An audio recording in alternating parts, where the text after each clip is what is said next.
Sonora Jurídica, o podcast oficial do Vai Cair na OAB. Olá, ouvintes! Bem-vindos ao segundo episódio de Sonora Jurídica, o podcast oficial do Vai Cair na OAB.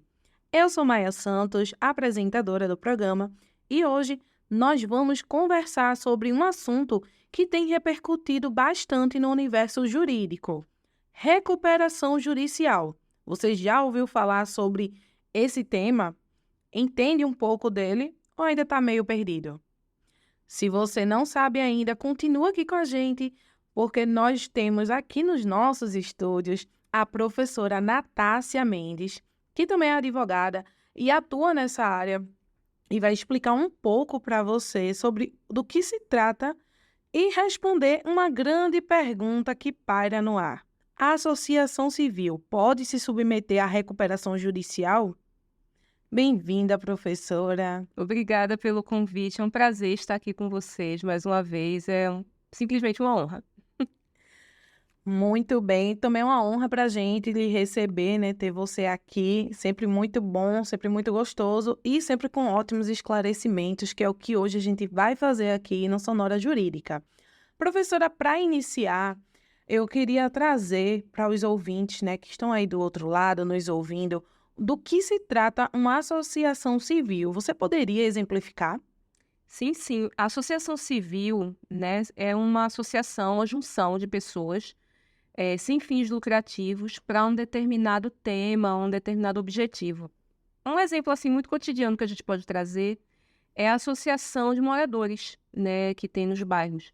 É uma associação civil sem fins lucrativos. Um ponto que chama atenção na associação civil é que ela é uma pessoa jurídica do direito privado. Ou seja, por mais que ela não tenha aquele caráter de lucro, ela não faz parte do poder público, como uma autarquia, por exemplo.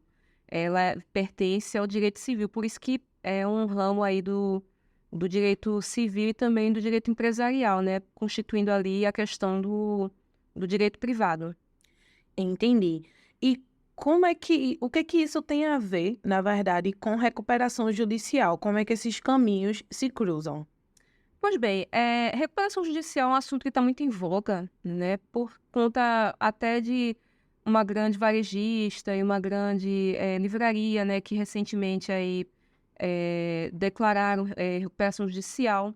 A recuperação judicial, para botar de uma forma assim mais uma forma assim, mais simples, de forma simplificada. Uma forma assim mais simples, a recuperação judicial seria como se fosse um passo atrás da falência, né? Antes da falência, ainda tenta-se ali a recuperação judicial para ver se aquela pessoa jurídica não decreta falência. É como se fosse uma tentativa de evitar a falência, colocando assim em miúdos.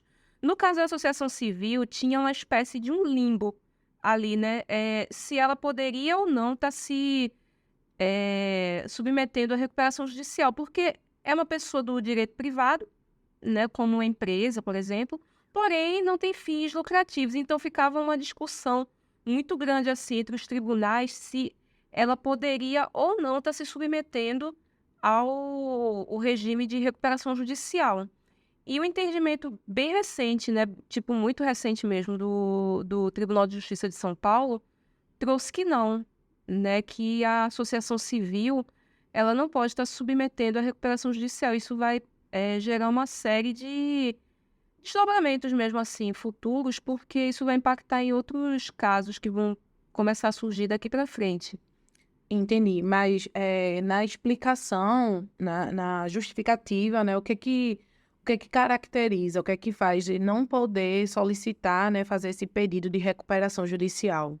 Então, no caso que foi julgado aí pelo Tribunal de São Paulo, né, do Tribunal de Justiça de São Paulo, era uma maternidade.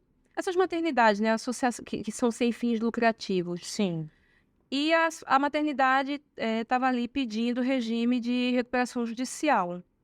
Só que o que acontece? Tem algumas coisas, assim, algumas situações na lei que exige que tenha uma previsão realmente assim expressa mesmo na lei, falando sobre o que pode e o que não pode ser feito. A gente chama entre a gente que é advogado, a gente chama de rol taxativo, né? E a associação civil, ela não pode ser enquadrada como sociedade empresária, por exemplo. Por que que a grande livraria e a grande varejista, né, estão aí com os seus regimes de recuperação judicial? Porque são empresas, né? Uma é sociedade anônima, outra é sociedade limitada, enfim. O que não é o caso da associação. Trazendo para o dia a dia da gente, uma associação de moradores poderia ser vista como uma empresa? Não. Né? É um negócio meio sem nexo até, né? Então, foi esse o entendimento que o Tribunal de Justiça de São Paulo trouxe, de que a associação civil ela não pode ser equiparada à sociedade empresária. Então, não faria sentido ela se submeter a um regime que é típico de sociedades empresárias. De uma forma assim mais concisa, foi esse o raciocínio deles. Entendi. No caso, a recuperação, de forma bem prática, para que serve essa recuperação fiscal? Além de ser um aviso prévio para falência, qual é o efeito que ele vai ter para a instituição, a empresa que solicitar essa recuperação judicial? Então, a recuperação judicial, ela traz algumas situações, por exemplo, um prazo maior para os credores cobrarem dívidas, né? Quando uma empresa entra num processo de que ela começa a ter uma derrocada financeira, né, uma derrocada de ganhos mesmo, ela, justamente, o que mais começa a acontecer? Acumular dívidas, né, que a gente chama de credores, mas dívidas, de uma maneira mais coloquial, assim. Então, a recuperação judicial, ela traz, digamos assim, prazos maiores para esses credores não estarem aí cobrando. Ela traz ali a possibilidade dos credores não estarem ingressando com um tipo de ação, né? Não é bem uma ação, mas é como se fosse uma petição mesmo dentro do processo, que a gente chama de incidente de desconsideração de personalidade jurídica, né? Que basicamente já que a empresa, botando em miúdo, já que a empresa está falindo e não tem bens, vamos cobrar os bens, né? Cobrar do patrimônio dos sócios.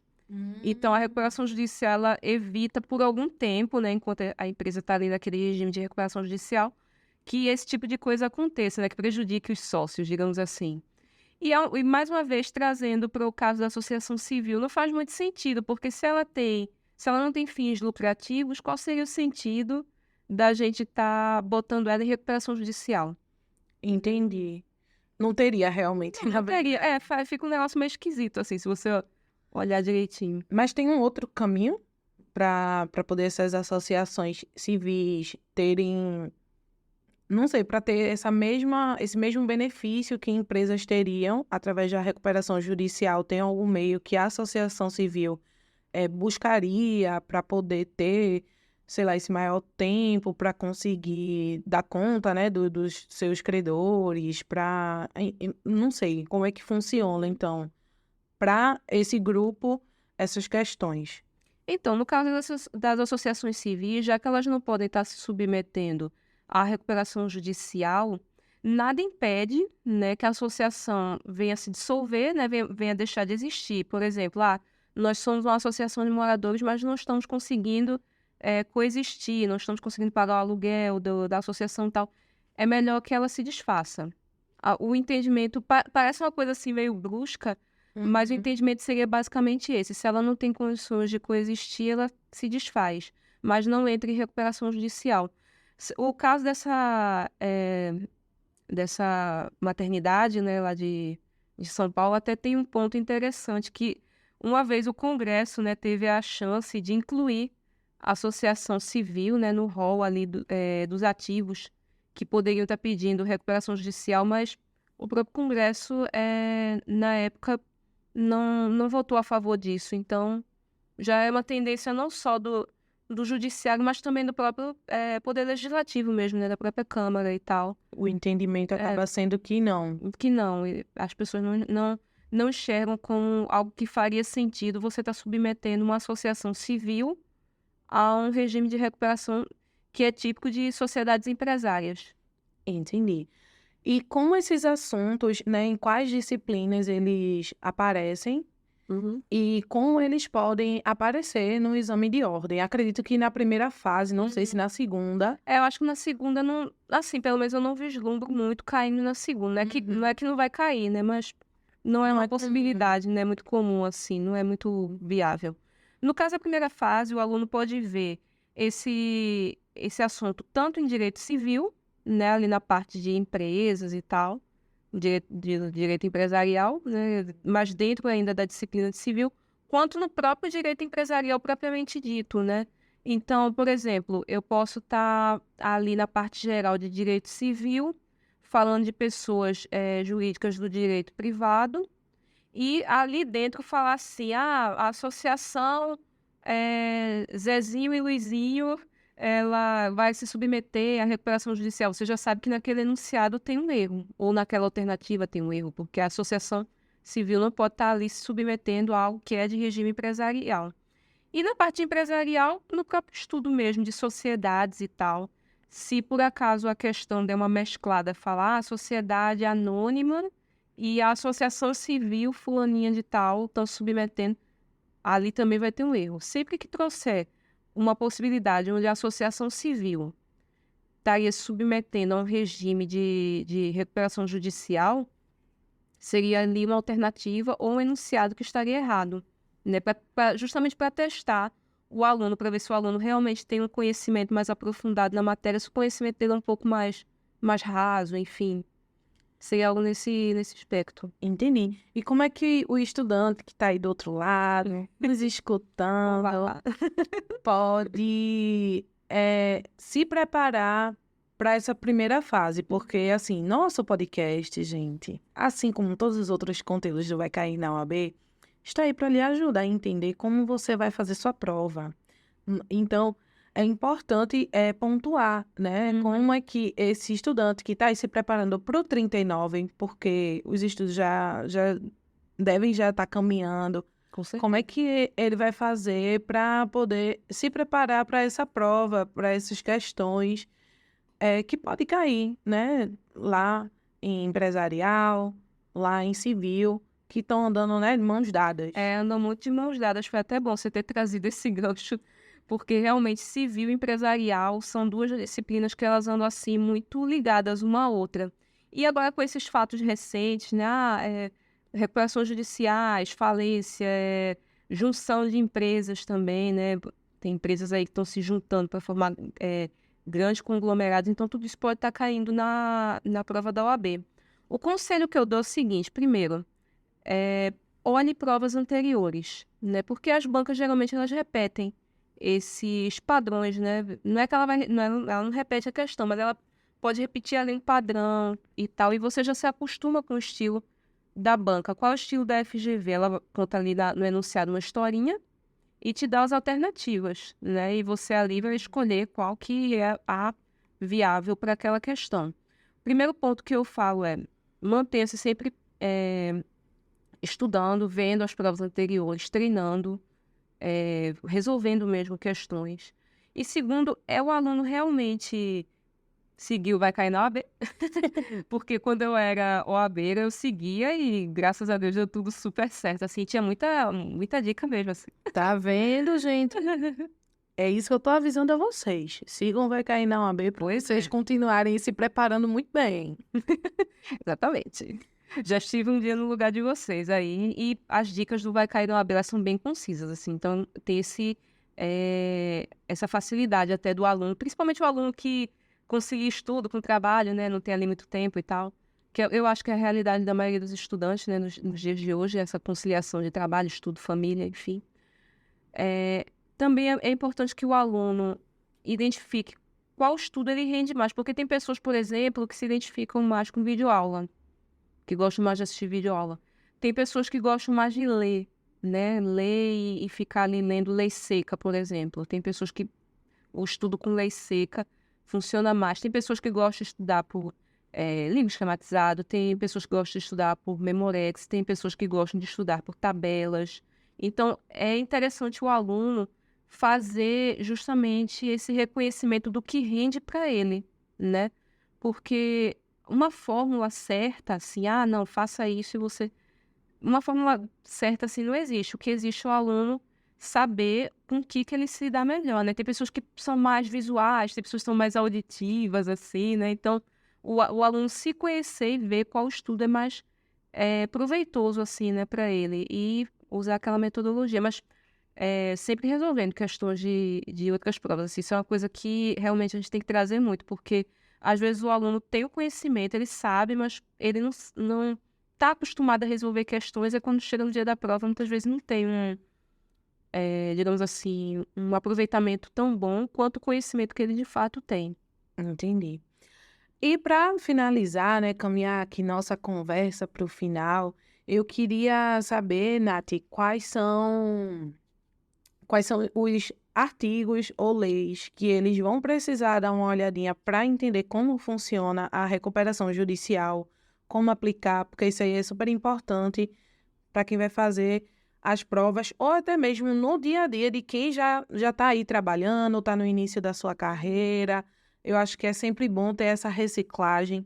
Então, qual seria essas leis para poder eles darem uma olhadinha? Então, no caso da recuperação judicial propriamente dita, né, tem a Lei de Recuperação Judicial e Falência, né, que Uhum. traz os dois regimes juntos, né? Querendo ou não, muito ligados um com o outro, assim, né? Querendo ou não, um é resultado do outro. Se a recuperação judicial não der certo, aí vai para falência, aí não tem muito o que fazer. Mas a lei de recuperação, a lei de recuperação judicial e falência do artigo 9º ao 20.